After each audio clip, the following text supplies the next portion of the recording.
తిరుపతి లడ్డు, ఇప్పుడేమో కాకినాడ పోర్టు, కాకినాడ కాజాలాగా. దీని మీద నిత్యం ఒక బ్యాడ్ ప్రాపకాండ చేసేటటువంటి కార్యక్రమం చేపట్టారు.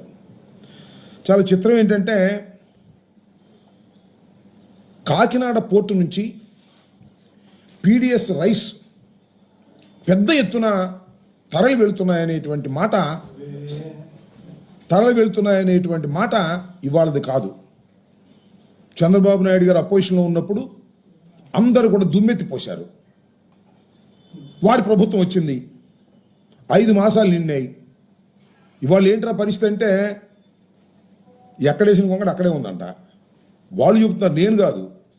సాక్షాత్తు పవన్ కళ్యాణ్ గారు డిప్యూటీ చీఫ్ మినిస్టర్ వెళ్ళి చెప్తున్నాడు, పౌర సరఫరాల శాఖ మంత్రి గారు చెప్తున్నాడు, ఇంకా ఇక్కడ పీడిఎస్ రైస్ బియ్యం విచ్చలవిడిగా జరుగుతూ ఉంది. ఎవరి వైఫల్యం ఇది?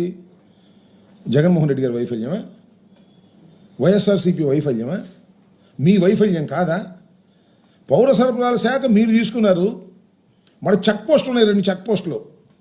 ఆ చెక్ పోస్టులు దాటుకు వెళ్ళాలి, మళ్ళా కస్టమ్స్ క్లియరెన్స్ ఉండాలి. అయినా కూడా పీడిఎస్ రైస్ భారీ ఎత్తున ఎగుమతి జరుగుతూ ఉంది ఇతర దేశాలకి అనేటువంటి మాట మీరు మాట్లాడుతున్నారంటే, are you not feeling shy? మీకు సిగ్గు అనిపించడం లేదా? ప్రభుత్వం మీకు వచ్చిన తర్వాత కూడా ఇంకా మీరు పీడిఎస్ రైస్ని ఆపలేకపోయారే మీ భాషలో. అదేమంటే అంత పెద్ద పోర్టుకి 20 మంది కానిస్టేబుల్సా? ఎంతమంది పెట్టాలి? పెట్టు, ఒక 2 లక్షల మందిని పెట్టు. ఎవడు కదన్నాడు? ఇవాళ మీ అధికారం వచ్చింది కదా, 5 మాసాల నుంచి పరిపాలన చేస్తున్నారు కదా, ఎందుకు మీరు పెట్టడం లేదు? పెట్టవచ్చు కదా. దానికి సమాధానం లేదు. ఎంతసేపు వైఎస్ఆర్ కాంగ్రెస్ పార్టీ పాలన మీద బురద జల్లేటటువంటి కార్యక్రమంలోనే కాలయాపన చేస్తున్నారు తప్ప, ఇప్పుడు మీ ప్రభుత్వం పనిచేస్తున్నటువంటి విధానం పట్ల మీరు మాట్లాడలేకపోతున్నారు. మొన్న చాలా చిత్రం, ఇంతకుముందు కూడా చెప్పా, సాక్షాత్తు ఉప ముఖ్యమంత్రి గారు వెళ్ళిపోయాడు. రఫ్ సీ ఉంటే బోటులో వెళ్ళిపోయాడు. సీజ్ ది షిప్ అన్నాడంట, సీజ్ చేశారంట. సినిమా డైలాగు నేను కూడా నిజమే అనుకున్నా ఆ రోజు చూసి. తర్వాత చూసింది ఏంటంటే, కలెక్టర్ వెళ్ళాడు అంతకుముందు, షాన్ మోహన్ అంట, బుధవారం వెళ్ళాడు. ఆ షిప్ను చూశాడు, లోపలంతా పరిశీలించాడు, దాని మీద యాక్షన్ అన్నాడు. యాక్షన్ అనేది మళ్ళీ ఇల్లు లేదు. ఎందుకు వెళ్ళారు నాకు అర్థం కాల. కలెక్టర్ వెళ్ళాడు, ఒకసారి పరిశీలన చేశాడు, దానిలో దొంగ బియ్యం ఉందన్నారు, దాన్ని సీజ్ చేయాలన్నారు, అయిపోయింది కదా. మళ్ళీ ఇల్లు ఎందుకు వెళ్ళారు నాకు అర్థం కాల. నాకు మళ్ళీ వెళ్ళి సీజ్ ది షిప్ అన్నాడంట. అదేమో ఫ్రంట్ పేజీలో వీడియోలు గందరగోళాలు సినిమా తిక్కులో. నాకు ఇది చూస్తుంటే ఏమనిపిస్తుంది అంటే, ఒకసారి కలెక్టర్ చేశాడు, మళ్ళీ ఈ నీళ్ళు మళ్ళీ చేశాడు. నాకు ఆ తనికల బర్లి సినిమా ఒకటి గుర్తుంది నాకు. దానిలో జరగాలి చెల్లి పెళ్ళి, మళ్ళీ ఇది తంతు, మళ్ళా సీజ్ చేస్తారా? ఏమైనా అర్థం ఉందా? ఇది పరిపాలన మీది? మీకు పరిపాలన అసలు అర్థమైందా? వాట్ ఇస్ ది అడ్మినిస్ట్రేషన్ మీకు తెలుసా? రఫ్సీలోకి మీరు వెళ్ళిపోయారు, వద్దని చాలామంది అన్నారు అనేటువంటి ప్రయత్నాలు కూడా చేశారు. ఇంకో మాట కూడా చెప్తున్నా ఇక్కడ.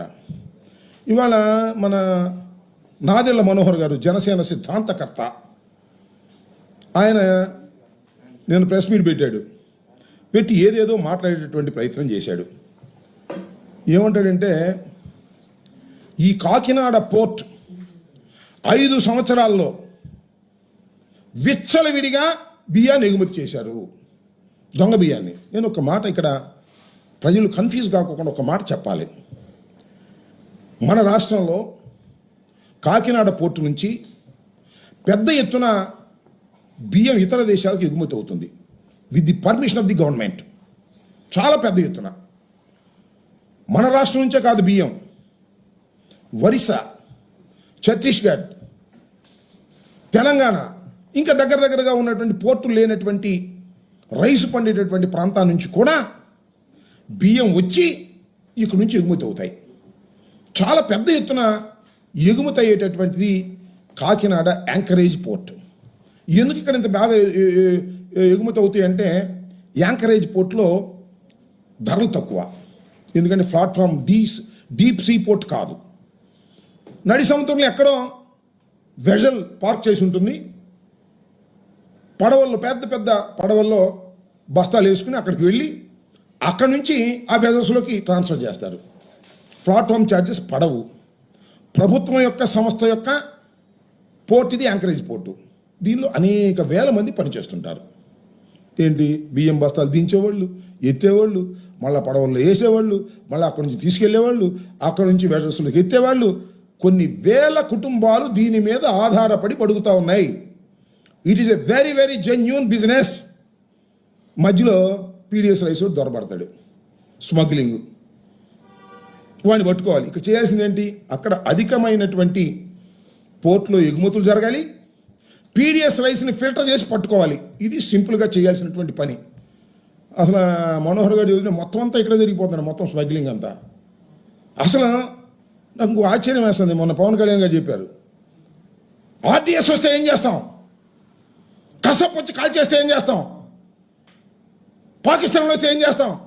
ఏం పోయగలమని నాకు అర్థం కాలేదు. మన పోర్టు గురించి అంత అభద్రతాభావంతో మాట్లాడుతున్నారు. పెట్టండి కానిస్టేబుల్స్ మొత్తాన్ని మీటర్ దించేయండి, మొత్తం టోటల్గా మీటర్ దించేసి బందోబస్తు చేయండి. మనోహర్ గారు అంటున్నాడు ఎవరిని లోపలికి వెళ్ళనీయలేదంట, వీళ్ళే ఉన్నారంట. లోపలికి వెళ్ళిస్తారా? అక్కడ ఎంతమంది కార్మికులు వెళ్తున్నారు, ఎంతమంది కార్మికులు వస్తున్నారు, ఇదేమో టికెట్ పెట్టి చూపిస్తారా పోర్టు? నాకు అర్థం కాల. నువ్వు పంపించు రోజు అందరినీ వరుసనే క్యూ పెట్టి, ఎంత దుర్మార్గం నాకు అర్థం కాల. It is a completely failure of కూటమి ప్రభుత్వం. మనోహర్ గారు పూర్తిగా ఫెయిల్ అయిపోయారు. అందుకని తోడుగా మన పవన్ కళ్యాణ్ గారిని తీసుకెళ్ళి సినిమాటిక్లో హంగామా చేసి పెద్ద పెద్ద డైలాగులు చెప్పి వారిని వారు దూషించుకుని చేసేటటువంటి కార్యక్రమం చేశారు. ఇది చాలా దుర్మార్గమైనటువంటి విషయం. అదేమంటే కొత్త వాదన ఒకటి తీసుకొచ్చాడు నిన్న. అదే ఇవాళ ఒక పచ్చపత్రికలో మెయిన్ హెడ్డింగ్ ఏమంటాడు, ఇది అరబిందోకి ఇచ్చిన తర్వాత, ఏది ఈ పోర్ట్ అరబిందో తీసుకున్న తర్వాత పెరిగిపోయిందంట. ఏంటి ఈ స్మగ్లింగ్? అరబిందో తీసుకుంది యాంకర్ పోర్ట్ కాదు, యాంకరేజ్ పోర్ట్ కాదు, కాకినాడ డీప్ సీ పోర్ట్. అది కేవీ రావు గారి దగ్గర ఉండేది. దాని నుంచి 41.2% అరబిందో వాళ్ళు తీసుకుంటారు. నాకు తెలియగలుగుతా. ఈ పెద్ద పెద్ద కంపెనీ షేర్లు తీసుకుంటుంటారు. ఈయన మనోహర్ గారు చూడండి, మెడ మీద కత్తి పెట్టారంట. ఏమయ్యా కేవీ రావు గారు ఏమన్నా మీకు కంప్లైంట్ ఇచ్చాడు? ఆయన మాకేం తెలియదండి, కత్తి పెట్టారు. ఈయన చూసినట్టే. రామోజీరావు గారు కూడా షేర్లు అమ్ముకున్నాడు. ఎవరు కత్తి పెడితే అమ్ముకున్నాడు చెప్పండి? నాకు అర్థం కాల. 41.2% అరబిందోకి వస్తే, that not a anchorage port, deep sea port.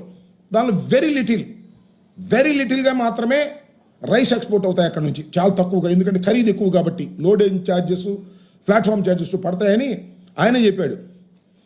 ఈ యాంకరేజ్ పోర్ట్లో 13-14 వెజల్స్ ఉంటే మొత్తం మీద కలిసి ఒక 16 ఉంటాయి. అంటే రెండు ఇక్కడ 14-13 వెజల్స్ ఉంటే అక్కడ 2 వెజల్స్ ఉంటాయి.